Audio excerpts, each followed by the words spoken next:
বিসমিল্লাহির রহমানির রহিম। Hi everyone, আসসালামু আলাইকুম। কোহিনুর কুকিং হাউস থেকে সবাইকে ওয়েলকাম করছি। আজকে আমি তৈরি করে দেখাবো ঈদ স্পেশাল খুব মজাদার একটি ডেজার্ট, যার নাম নওয়াবি সেমাই। এটা খেতে কিন্তু অসম্ভব মজাদার। এই ঈদে বা যে কোনো অকেশনে এই ডেজার্টটি তৈরি করে খাওয়ালে সকলেই আপনার ফ্যান হয়ে যাবে। তো চলুন রেসিপিটি শুরু করি।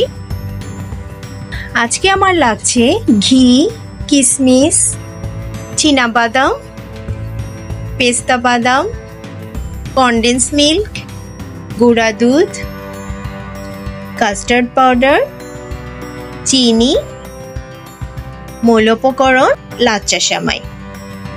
প্রথমে চুলাইতে আমি প্যান বসিয়ে নিয়েছি। প্যান গরম হয়ে আসলে দিয়ে দিচ্ছি 3 টেবিল চামচ ঘি।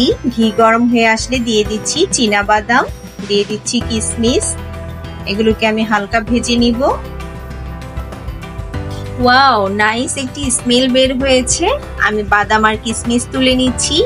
এই ঘিয়ের মধ্যে দিয়ে দিচ্ছি 1 প্যাকেট লাচ্চা সেমাই। আমি খুব অল্প আছে সেমাইটাকে ভেজে নিব।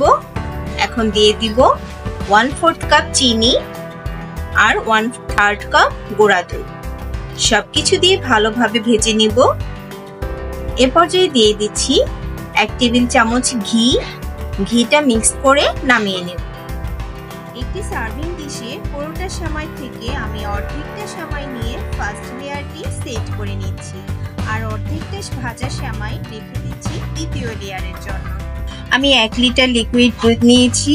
দুধটাকে ভালোভাবে জাল করে নেব। খুব ভালোভাবে জাল হয়ে আসলে দিয়ে দিলাম 1 চিমটি লবণ, দিয়ে দিচ্ছি 1/4 কাপ গুঁড়া দুধ। গুঁড়া দুধ দিয়ে আমি একটা হ্যান্ড উইক্সের সাহায্যে ভালো করে মিক্স করে নেব। এখন দিয়ে দিব 1/3 কাপ চিনি, দিয়ে দিচ্ছি 3 টেবিল চামচ কনডেন্স মিল্ক। এখন একটা বাটিতে পানি নিয়ে 3 টেবিল চামচ কাস্টার্ড পাউডার গুলিয়ে এটাকে দুধের সাথে মিক্সড করে নিচ্ছি। এখন আমি সেমাইয়ের ফার্স্ট লেয়ারের উপর গরম ক্রিমটা ঢেলে দেব। তারপর সেমাইয়ের দ্বিতীয় লেয়ারটা সেট করে নিব।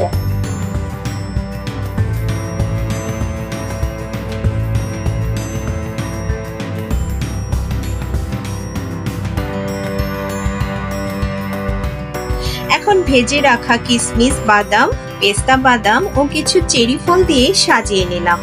দেখতেই পাচ্ছেন আমার নওয়াবি সেমাইটার আউটলুকটা কতটা গর্জিয়াস হয়েছে, পুরাই নবাবি ভাইব দিচ্ছে।